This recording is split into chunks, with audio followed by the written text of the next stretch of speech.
আসসালামু আলাইকুম ওয়া রাহমাতুল্লাহ। আপনাদের সাথে কথা বলছি প্রফেসর ডক্টর মোহাম্মদ মহিউদ্দিন উজ্জ্বল। আমরা যে টপিক নিয়ে কথা বলবো সেটা হচ্ছে, আমরা জানি সমাজের যোগ অনুসারে কি হয়, চেঞ্জ হয়। যাকে আমরা ফেরেশতা বলি সেই হয়তোবা কি হয়ে যায়, শয়তান হয়ে যায়। যাকে আমরা ভালো জানি সেই হয়তোবা কি হয়ে যায়, খারাপ হয়ে যায়। যাকে আমরা আলো জানতাম সেটাই কি হয়ে যায়, অন্ধকার হয়ে যায়।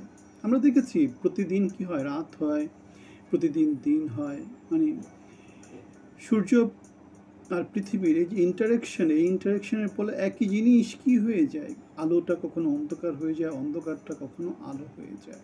এই তো। তাহলে বাংলাদেশে এই জিনিসটা খুব বেশি করে হয়। কেন হয় বাংলাদেশে? কেননা এখানে ইতিহাস বিকৃতি প্রচণ্ড রকমভাবে হয়।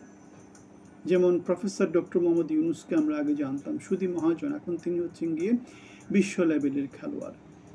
তাকে আমরা জানতাম হচ্ছে গিয়ে তিনি নিজেকে যেভাবে উপস্থাপন করেন বিশ্ব লেভেলের খেলোয়াড়, কিন্তু আমরা দেখেছি তিনি 666 কোটি টাকার চেক কিন্তু এক চেকে মেরে দিয়েছেন। কিন্তু এটা কিন্তু প্রচারণা নেই। সুতরাং তারা যেটাকে দাঁড়াচ্ছে, একই অঙ্গে অনেক রূপ, একই অঙ্গে অনেক রূপ। তিনি প্রেসিডেন্ট এরশাদের সাথে তিনি চলেছিলেন, তিনি বেগম খালেদা জিয়ার সাথে চলেছিলেন, তিনি শেখ হাসিনার সাথে চলেছিলেন, তিনি গ্রামীণ ব্যাংকের এমডি হিসাবে তিনি তার 71 বছর বয়স পর্যন্ত ছিলেন এবং সেটা অনৈতিক উপায়ে ছিলেন। পরবর্তীতে হাইকোর্ট থেকে তাকে ডিসকোয়ালিফাই করা হয়, কারণ 11 বছর তিনি বেশি ছিলেন। তিনি সেটার বিরুদ্ধে হাইকোর্টে আপিলও করেছিলেন। কী অবস্থা বুঝে দেখেন। তাহলে আমরা যেটা বলতাম, তাই বাংলাদেশের যে মুক্তিযুদ্ধ, সেই মুক্তিযুদ্ধ নিয়েও নানা রকম বিতর্ক তৈরি করা হয়েছে। কিন্তু এখানে একটা কথা হচ্ছে কি, মুক্তিযুদ্ধে কী বিতর্ক তৈরি করা হয়েছে, সেটা হচ্ছে গিয়ে ভারত সহায়তা করেছে, পাকিস্তান থেকে আলাদা করেছে, ভারত তার নিরাপত্তা নিশ্চিত করেছে। ঠিক আছে, সব যদি সত্যও হয়, কিন্তু দিন শেষে বাংলাদেশ তো স্বাধীন হয়েছে। আগে পশ্চিম পাকিস্তানিরা বাংলাদেশের শাসন করতে, এখন বাংলাদেশের লোকজন বাংলাদেশকে শাসন করে। আমরা জানি সেখানে আমাদের বৈষম্য বেড়েছে, অনেক কিছু হয়েছে, এখনও বৈষম্য হচ্ছে, এবং সেই বৈষম্যকে পুঁজি করে 24-এ একটা গণ আন্দোলন হয়ে গেল, বিদ্রোহ হয়ে গেল। সুতরাং দেখতে পাচ্ছি একই অঙ্গে অনেক রূপ।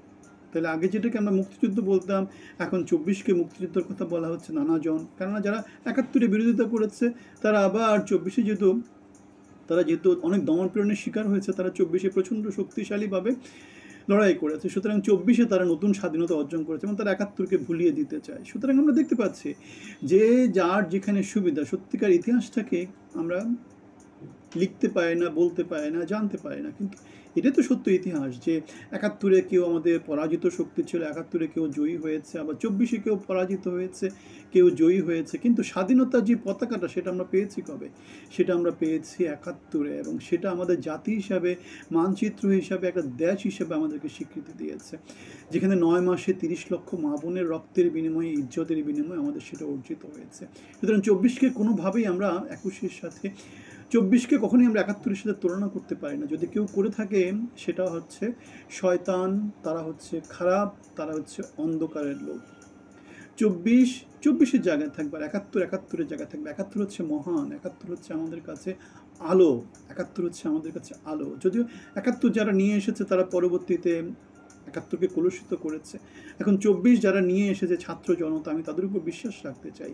যদিও গত 9 মাস আমাদেরকে সেই ব্যাপারে আশ্বস্ত হওয়ার জন্যে তেমন করে ভালো সিগন্যাল দিচ্ছে না, ভালো সিগন্যাল আমাদেরকে দিচ্ছে না। আমাদেরকে বলছে যে 71-এর পরবর্তী, 71-এর যারা অর্জনকারী শক্তি ছিল, অল্প কিছু নেতৃত্ব, তারা দেশকে কলুষিত করেছে। এখন 24-এ যারা নেতৃত্ব দিয়েছে, তাদের দাবি করছে তারা একই রকম করে 24-কে নানাভাবে কলুষিত করছে, এবং আমরা দেখতে পাচ্ছি ভয়ঙ্কর বিপদ অপেক্ষা করছে বাংলাদেশের জন্য।